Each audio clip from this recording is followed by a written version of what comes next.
Hey guys, how's it going? Hey, Kenny. Yeah, I just wanted to ask you a quick question about obviously in the last 12 months, there's been so much happening in WWE with SmackDown becoming its own brand and all that sort of stuff. But at NXT Takeover Orlando, we saw Drew McIntyre in the front row returning to the company, and I just kind of wondered, can you talk through a little bit? Obviously, he left a few years ago. He wasn't happy with how things had ended, and he went away and reinvented himself. And I think people have been able to see on the NXT TV show just how different a performer he is now, and why now is the right time for him.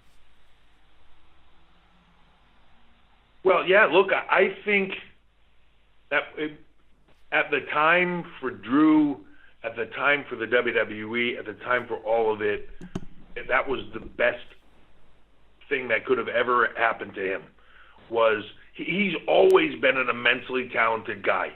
Sometimes it's just too much too soon, too young, not mature enough, not a lot of things, right? And then it goes the way it goes, and then the best thing you can do is to walk away from it and go prove yourself someplace else.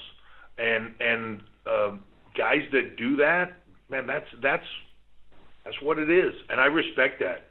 I respect that a lot. I respect what he did in the fact of, look, I'm gonna leave there and I'm gonna go and take everything that I picked up and learned and have in my arsenal, and I'm gonna go take it around the world, and I'm gonna show everybody how good I am, and then I'm gonna come back when the time is right for me. I think he's done that. I think he's proven that to the world on the indie kind of scene and where he needed to, and you can watch that growth be consistent over a period of time. I think Jinder Mahal's another guy. You put them in the same mix, but right, he left and came back a different guy. It really is like working with a different person in some ways, and same with Drew. I enjoy working with him very much, always did, but it's a different guy now, and that experience.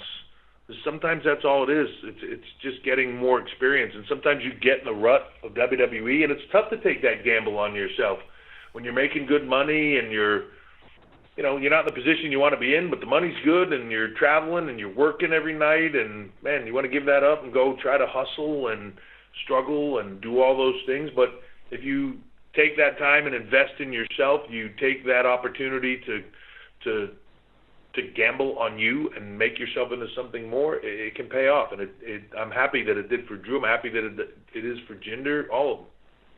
Yeah, for sure. And just to kind of follow up, I wanted to ask you, in the last kind of 12 months, like I say, with SmackDown becoming another main roster brand, and so many kind of departures from NXT of guys and girls who've gone up, has that changed your strategy for NXT, or has it adapted in any way in the last kind of 10 months? Yeah, I mean, I've talked about it a little bit before, but when it's a difficult proposition, but it's what the brand is based on, and it's can be a strength and it can also be a hurdle, right? So, when the draft happened last year, basically we lost the entire women's division and had to start over, and it takes a while. You don't just wave a wand and go like, oh, look at all these women are now big stars that people buy. And as NXT continues to grow, that level of what people are willing to accept as a performer, a high-level performer in NXT, that bar has risen dramatically. They're not willing nearly as much to accept oh, well, this person's kind of good, but they're very green, but that's okay. We'll support them anyways. The expectation has risen. So it takes time. It takes time with the guys. It takes time with the girls. It takes time with all of it, and you have to try to creatively put all the pieces together and think long term, not short term. Sometimes that there's a little bit of a hurdle that you got to get over of time to begin things to percolate. But that also happens to us behind the scenes, and I've mentioned it on this call before too as well. We lost a lot of our behind the scenes production people. We lost a lot of our editing team. I lost a lot of the team that was put together. And trust me, when you talk about these shows and everything that happens on them, it's a team. It's a huge team that really makes these things sing, and people have their expertise in different things. And as you lose them, even at the performance center level, where you're losing some of the creative voice and you're losing some of those things, it takes a while to get over it.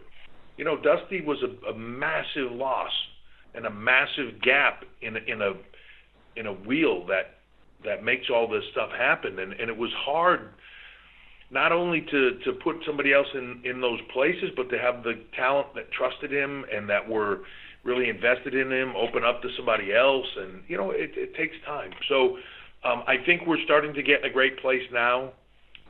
Again, you talk about the expansion, Raw with its own brand, SmackDown with its own brand, NXT with its own brand, UK with its own, pretty much own talent base that will continue to grow.